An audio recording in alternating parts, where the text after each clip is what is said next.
I am the Barbird. I was found in a tomb in a place called Thebes, now known as Luxor, a city on the east banks of the River Nile in the south of Egypt. I am 2,720 years old.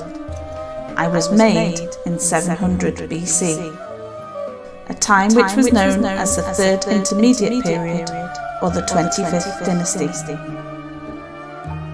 Birds like me were placed inside Egyptian tombs. The Egyptians believed that the barbirds represented a person's soul, known as the Ba.